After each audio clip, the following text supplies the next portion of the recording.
მოდი გავიგოთ რა აზრი არასვენებს ამ ადამიანს თქვენზე. რა აწუხებს ამ მომენტში ამ ადამიანს უნდა თქვენთან შეხვედრა. ოცნებობს იმაზე, რომ თქვენ მოგწეროთ, დაგირეკოთ, გნახოთ, გონებაში ატრიალებს ერთად შექმნილ მოგონებებს და იმ დროს იხსენებს თუ რამდენად კარგი იყო თქვენთან ურთიერთობა, რამდენი სითბო აჩუქეთ ერთმანეთს, მაგრამ ნახეთ იცით როგორი სიტუაცია არის. ამ მომენტში ეს ადამიანი არის გამოუვალ სიტუაციაში და გამოსავალს ვერ ხვდება. ძალიან დიდ შიშებშია ეს ადამიანი, რადგანაც ვერ წარმოედგინა თუ თქვენ ამდენად ძვირფასი იყავით მის ცხოვრებაში. ახლა ხდება გადაფასება და ახლა აფასებს თუ რამდენად დიდი ფუფუნება და პრივილეგია იყო თქვენთან ერთად ყოფნა, თქვენი ყურება, თქვენს თვალებში ყურება, თქვენი სიტყვა, თქვენი რჩევა, თუნდაც თქვენი გაღიმება, სტაბილურად თქვენი ენერგიის გადინება მის ცხოვრებაში. ანუ ეს ადამიანი ვერც კი იაზრებდა იმას თუ რამდენად ძვირფასი ხართ თქვენ მისთვის.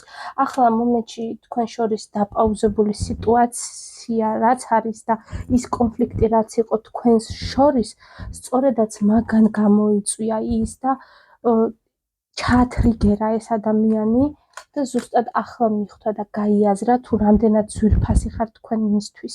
ახლა ძალიან ნანობს იმ აგრესიას, იმ უხეშ სიტყვებს, იმ სიფიცხეს და მოლოდინი აქვს იმის, რომ მაინც კი იყო ეჭვიანობა, იყო სტალკვა, იყო გარკვეული სახის ტოქსიკურობა მისი მხრიდანაც, შესაძლებელია თქვენი მხრიდანაც, მაგრამ ეს ადამიანი არ კარგავს იმის იმედს, რომ შეძლებს დაგიბრუნოთ თქვენ და შეძლებს, აქვს იმედი, ცოცხლობს ამ ადამიანის გულში ის ფიქრი და ის აზრი არ აძლევს მოსვენებას, რომ თქვენ დაგიბრუნებთ.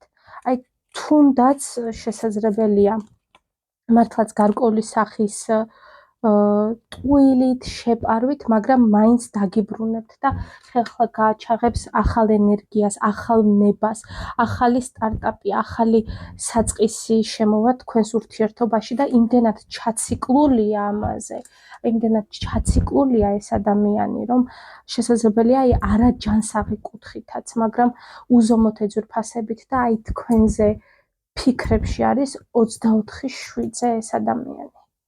ასე რომ ელოდეთ მისგან აქტიურ გამოვლინებას ძალიან მალე.